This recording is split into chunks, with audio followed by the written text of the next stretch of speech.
Social indicators. So, what is a social indicator? Social indicator is a statistical time series that are used to monitor the social system, helping to identify changes and to guide intervention to alter the course of social change. What are the indicators you observe to know if there are changes in society? And knowing what these indicators mean can also help you guide or in a way guide how those changes in the society are going to be. These are the three examples of social indicators. First is Human Poverty Index. It measures the human poverty in developing countries. So this indicator focuses on the deprivations of human lives. Second is the Gender Related Development Index. It has been noted that there are inequalities in achievement between men and women. So these inequalities are generally because men and women excel in different types of jobs and areas in where they work. So the third and the last one is Gender Empowerment Measure. It reveals whether women take an active role in both economic and political life. So this shows what women contribute in economic and political aspects. So next is business organization. What is a business organization? It is an association of individuals, firms, or any group who wants to engage in businesses to gain profit. It is a large group of people that works in unison and have a specific purpose that is associated to business and such. Forms of business organizations. Number one, the first one is single proprietorship. It is a business organization where there is only one owner or proprietor, the oldest and simplest form of business organization. So, in this type of proprietorship, there's only one owner and all the others are either employees or contractees under the owner. So, the second form of business organization is a partnership. It is defined as an association of two or more persons who bind themselves to put up businesses and contribute money, property, or industry to a common fund. In a partnership, it is basically a collaboration of two companies or associations, and both gain when the business thrives, while both are also liable when the business or the partnership fails. So the third is corporation. It is an artificial being created by operation of law, having the right of succession and the powers and properties expressly authorized by law or incident to its existence. The corporation, it is like a large association or a large group of associations that is working as one. Nature and components of a corporation. So there are two types of corporations. The first is the stock corporation. It is a profit-motivated organization where its capital stock is divided into shares and its earnings may be distributed to shareholders as dividends. So these stocks are divided and these shareholders buy those dividends, as those dividends are a percentage of the capital stock, and they can be treated as like a partial owner of the corporation. The second one is the non-stock corporation. It is a non-profit organization where there are no dividends distributed to its members, trustees, or officers. So the members or the employees are like they have the same function as a shareholder, but they are a functioning worker of the company also. Good evening, everyone, and now let's continue our discussion. And now allow me to discuss the business cycle. Business cycle refers to the ups and downs in the business activities. So when we say ups and downs business activities, the fluctuating levels of economic activity over a period of time, measured from the beginning of one recession to the beginning of the next. So example of this are the GDP. GDP rate was high and the unemployment rate was very low.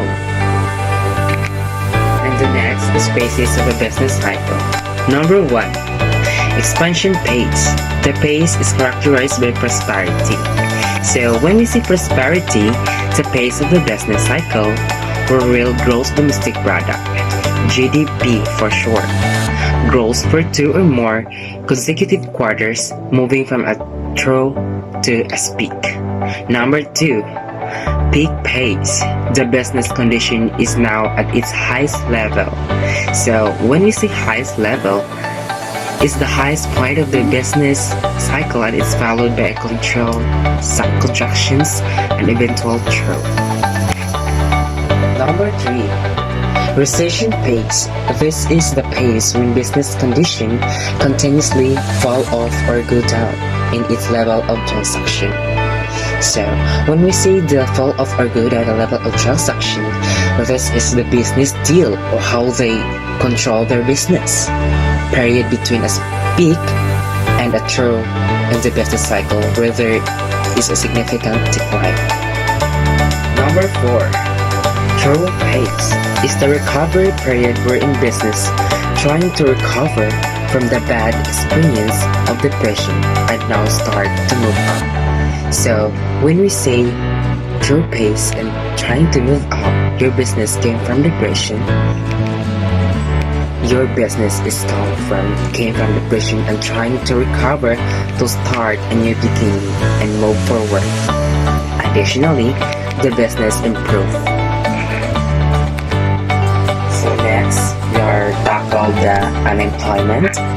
Unemployment is often used as a measure of the health of economy.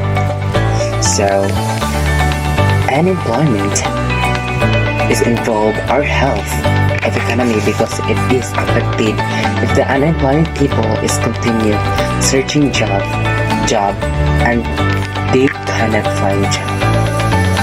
The most frequent measure of unemployment is the unemployment rate, which is the number of unemployed people divided by the number of people in the labor force. So when we say unemployment, those people they don't have job and they find job or searching job. For example of this is Christian Saure did not find work at last week. Though he tried to find a job, so he is considered unemployed. Next is types of unemployment. Digging deeper. Unemployment, both voluntary and involuntary, can be broken down into 4 types. So when we say digging deeper, this is make an effort with all of your resources. Digging deep refers to your ability to look inside yourself or your goals for a better tomorrow. Unemployment, both voluntary and involuntary, can be broken down into 4 types. This 4 is inside of 4 types of discussion. Under the types of unemployment is number 1, frictional unemployment. Occurs as a result of people voluntarily changing jobs within an economy.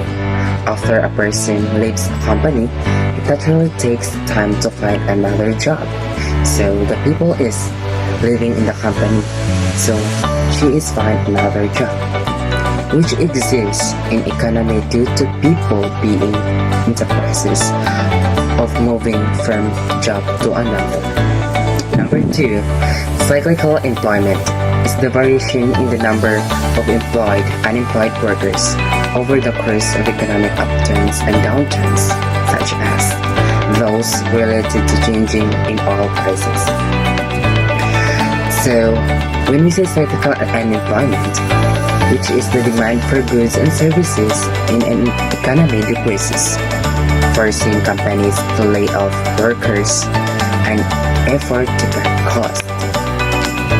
Number 3, structural unemployment comes about through technological change in the structures of the economy in which labor market operate. So when we say labor market operate, this is the confronting the supply and demand of labor. Also, this is the resulting from industrial recognition, typically due to technological change. rather than fluctuation in supply or demand. Number 4, last, institutional unemployment is the unemployment that results from long-term or permanent institutions, factors, and incentives in the economy. So when we say incentives, this is the things that motivates or encourage one to do something.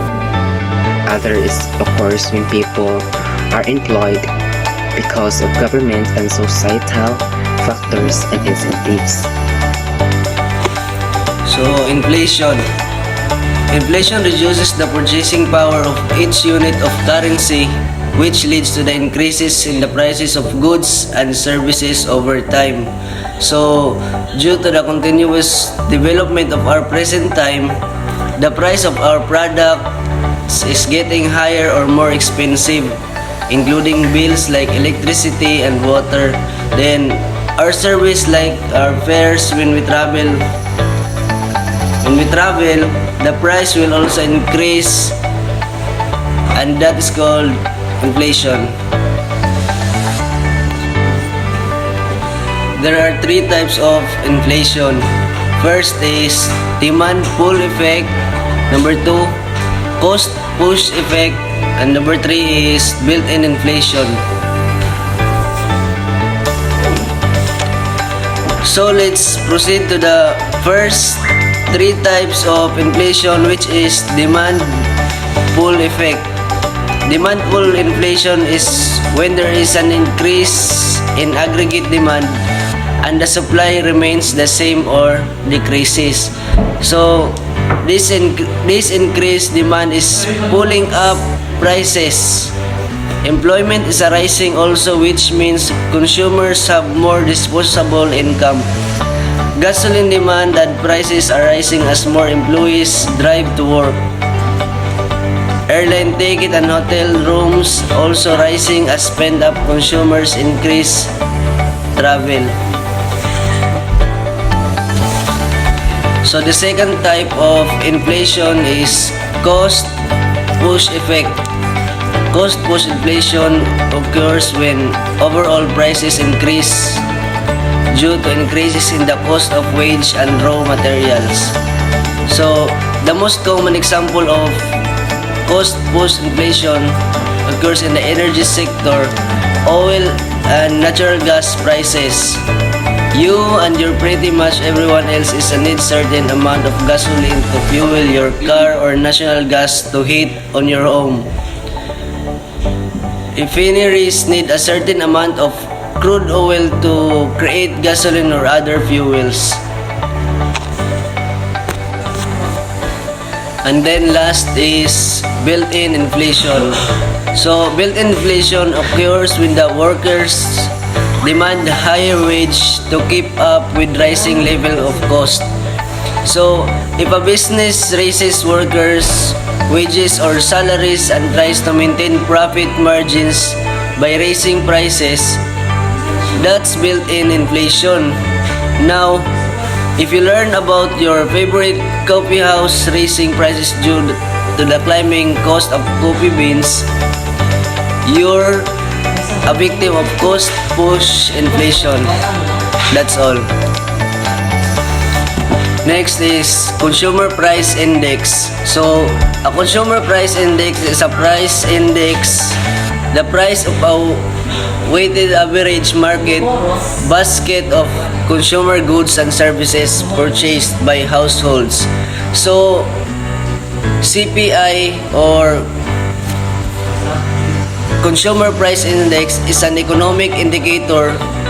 It is the most widely used measure of inflation and by proxy of the effectiveness of the government's economic policy. So, the CPI gives government, business, and citizen an idea about prices changes in the economy and can act as guide in order to make informed decisions about the economy. So, that's all. Thank you.